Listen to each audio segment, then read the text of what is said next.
ಶುಭೋದಯ. ಅಂಬೇಡ್ಕರ್ರ ಸಚಿಂತನ ಶಾಶ್ವತ ದಿನದರ್ಶಿಕೆಯ ಈ ದಿನದ ವಿಚಾರ ಹೀಗಿದೆ.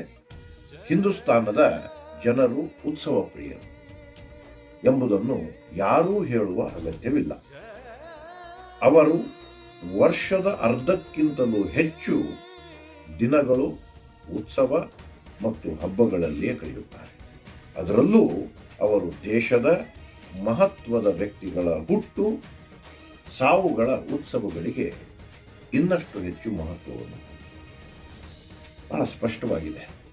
ಭಾರತ ಒಂದು ಅತ್ಯಂತ ಹಳೆಯ ಸಂಪ್ರದಾಯ, ಸಂಸ್ಕೃತಿ, ಪರಂಪರೆಗಳನ್ನು ಉಳಿಸ್ಕೊಂಡು ಬಂದಂಥ ದೇಶ.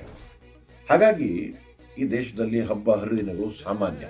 ಅಮಾವಾಸ್ಯೆ ಹುಣ್ಣಿಮೆಗಳು ಕೂಡ ಹಳ್ಳಿಗಳಲ್ಲಿ ಅವಾಗ ಹಬ್ಬವೇ. ಈಗ ಈ ಆಧುನಿಕತೆಯ ಭರಾಟೆ, ಕೆಲಸದ ಒತ್ತಡದ ನಡುವೆ ಈ ದಿನಗಳನ್ನು ನಾವು ಬಿಟ್ಟಿದ್ದೀವಿ ಅಷ್ಟೇ. ಇದರಲ್ಲಿ ನಾವು ಎಷ್ಟು ಹಬ್ಬ ಹರಿದಿನ ಸಂಪ್ರದಾಯ ಸಂಸ್ಕೃತಿಗಳಿಗೆ ಮರ್ಯಾದೆ ಕೊಡ್ತೀವೋ, ಆ ಸಂಸ್ಕೃತಿ ಸಂಪ್ರದಾಯ ಪರಂಪರೆಗಳ ರಕ್ಷಣೆ ಮಾಡಿದ ವ್ಯಕ್ತಿಗಳಿಗೂ ಕೂಡ ಅಷ್ಟೇ ಮನ್ನಣೆ ಕೊಟ್ಟು ಅವರ ಉತ್ಸವಗಳನ್ನು, ಜಯಂತಿಗಳನ್ನು, ಆರಾಧನೆಗಳನ್ನು ಆಚರಣೆ ಮಾಡ್ತಾನೆ ಇದ್ದೀವಿ. ಅದು ನಮ್ಮ ಭಾರತದ ಅಸ್ಮಿತೆಗೆ ಇನ್ನಷ್ಟು ಶಕ್ತಿಯನ್ನು ತುಂಬುವ ಕೆಲಸ ಮಾಡುತ್ತೆ ಅನ್ನೋದು ಅವರ ವಿಚಾರದ ಪೂರ್ಣ ಸಾರ. ಎಲ್ಲರಿಗೂ ನಮಸ್ಕಾರ. ಜೈ ಭೀಮ್.